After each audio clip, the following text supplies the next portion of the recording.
যুক্তরাষ্ট্র সেনাবাহিনীর প্রধান জেনারেল র্যান্ডি জর্জকে সরিয়ে দিয়েছে মার্কিন যুদ্ধমন্ত্রী পিট হেগসেথ। এটা কি তবে পেন্টাগনের চরম অস্থিরতার প্রতিচ্ছবি? ইরান যুদ্ধে পরাজয়ের গ্লানি মুছতে খোদ নিজের সেনাপ্রধানকে ছুড়ে ফেলল যুক্তরাষ্ট্র। সুপার পাওয়ার আমেরিকার তাসের ঘর কি তবে ভেঙে পড়ছে? বিশ্লেষকদের মতে ধারাবাহিক সামরিক ব্যর্থতার দায়ের বলির পাঠা হল মার্কিন সেনাপ্রধান জেনারেল র্যান্ডি জর্জ। বিশ্বের সবচেয়ে শক্তিশালী সেনাবাহিনী কি তবে ভেতরে ভেতরে অন্তঃশ্বাস শূন্য হয়ে পড়েছে? মধ্যপ্রাচ্যে যে অনেক কিছু হারাতে হয় যুক্তরাষ্ট্রকে তা যেন তাদের মনেই থাকে না।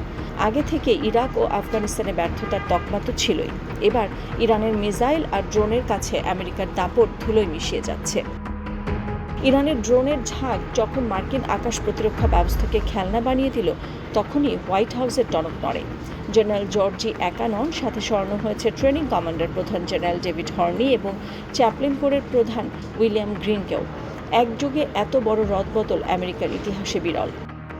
বিশ্লেষকরা বলছেন এটা শুধু অপসারণ নয়, এটা এক চরম ভয়। ইরানের পাল্টা হামলায় মার্কিন সামরিক সক্ষমতার যে গভীর ফাটল দেখা দিয়েছে তা বিশ্ববাসীর কাছে ঢাকতেই এই নাটক।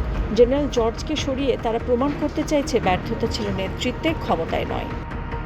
কিন্তু বাস্তবতা হলো ইরানের হাইপারসনিক প্রযুক্তি আর ড্রোন নেটওয়ার্কের সামনে এখন কোনো মার্কিন জেনারেলই নিরাপদ বোধ করছেন না। পেন্টাগন এখন এক অদৃশ্য শত্রুর বিরুদ্ধে লড়ছে, যেখানে তাদের দীর্ঘদিনের শ্রেষ্ঠত্বের দাবি মুখ থুবড়ে পড়েছে। যখন একটি দেশের সেনাপ্রধানকে যুদ্ধের মাঝপথে সরিয়ে দেওয়া হয়, তখন সেই সেনাবাহিনীর মনোবল মাটির সাথে মিশে যায়। ওয়াশিংটনের এই সিদ্ধান্ত আসলে তাদের কৌশলগত পরাজয়েরই বড় এক স্বীকৃতি। শুধু তাই নয়, নতুন করে একই দিনে 2 যুদ্ধবিমান হারিয়েছে পেন্টাগন, আর জীবিত সেনা সদস্যকে খুঁজতে গিয়ে আরও এক দফা বিপদের মুখে মার্কিন সেনারা। এ যেন এক চোর পুলিশ খেলা শুরু হয়েছে মধ্যপ্রাচ্য জুড়ে।